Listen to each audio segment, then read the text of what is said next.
جب جب ظلم ہوگا تب تب جہاد ہوگا.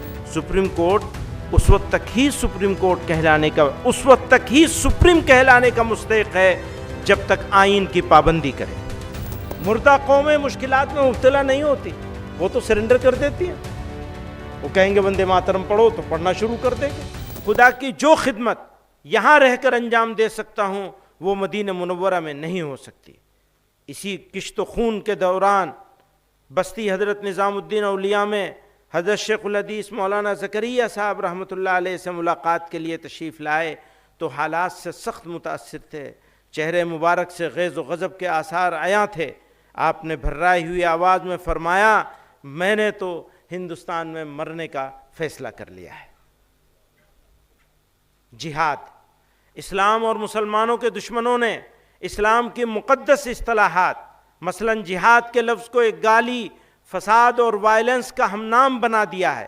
لو جہاد، لینڈ جہاد، تعلیم جہاد، تھوک جہاد وغیرہ جیسے جملے استعمال کر کے مسلمانوں کی سخت دل آزاری اور ان کے مذہب کی توہین کی جا رہی ہے.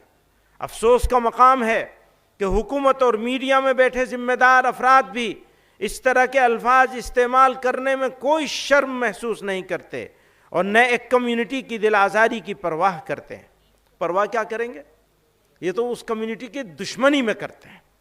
یہ تو پرانے دور سے چلا آ رہا ہے کہ کہیں بھی دہشت گردانہ عمل پیش آ جائے تو اس کو جہاد کا نام دے کر اسلام اور مسلمانوں پہ طعنے، تہمتیں اور ناحق الزام عائد کیے جاتے ہیں. یہ واضح ہونا چاہیے کہ اسلام میں جہاد ایک مقدس دینی فریضہ ہے. جہاد قرآن میں کئی معنوں کے لیے استعمال ہوا ہے، لیکن جس معنی کے لیے بھی استعمال ہوا ہے فرد سے لے کر سماج و انسانیت کی بھلائی، ان کی سربلندی اور ان کی عزت و وقار کے قیام کے لیے ہوا ہے. جہاں جنگ و قتال کے معنی میں استعمال ہوا ہے وہ بھی ظلم و فساد کے خاتمے اور انسانیت کی بقا کے لیے ہے. اس لیے جب جب ظلم ہوگا تب تب جہاد ہوگا. میں اس کو دوبارہ کہتا ہوں، جب جب ظلم ہوگا تب تب جہاد ہوگا. ملک میں امن و امان کا قیام اور جرائم سے پاک معاشرے کی تشکیل انصاف کے بغیر ہو نہیں سکتی، ہو ہی نہیں سکتی. لیکن افسوس کے ساتھ یہ کہنا پڑتا ہے کہ گزشتہ کچھ عرصے سے بالخصوص بابری مسجد، طلاق ثلاثہ جیسے بہت سے مسئلوں پر فیصلے کے بعد یہ تاثر عام ہو رہا ہے کہ عدالتیں حکومتوں کے دباؤ میں کام کر رہی ہیں. اقلیتوں کے آئینی حقوق اور دستور کے بعض بنیادی اصولوں کی تشریح کی ایسی مثالیں سامنے آئی ہیں جنہوں نے عدالتوں کے کردار پر سوالیہ نشان لگا دیا ہے. موجودہ وقت میں عبادت گاہ ایکٹ کو نظر انداز کرتے ہوئے گیان واپی اور متھرا کے مقدمات کو قابل سماعت قرار دینے کا فیصلہ بھی اس کی ایک واضح مثال ہے. یاد رکھیے سپریم کورٹ اس وقت تک ہی سپریم کہلانے کا مستحق ہے جب تک آئین کی پابندی کرے، قانون کے حقوق کا خیال رکھے. اگر ایسا نہ کرے تو وہ اخلاقی طور پر بھی سپریم کہلانے کا حقدار نہیں ہے.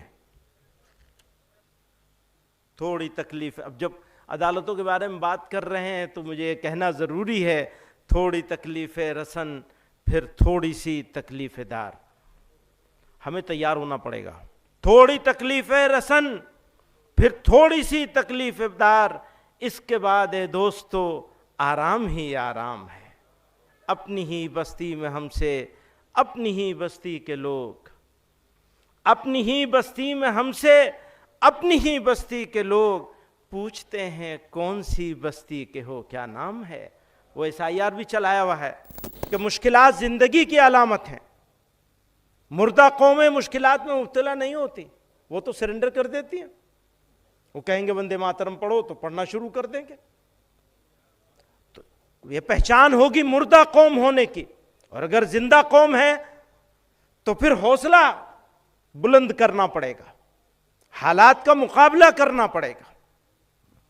مردہ قومیں مشکلات میں مبتلا نہیں ہوتی، لیکن یاد رکھیے زندہ قومیں ہی آزمائی جاتی ہیں، مردانہ وار مشکلات کا مقابلہ کیا کرتی ہیں۔ دیش دنیا کی تازہ خبریں اور ویڈیوز کے لیے ابھی ڈاؤن لوڈ کریں پترکا ایپ۔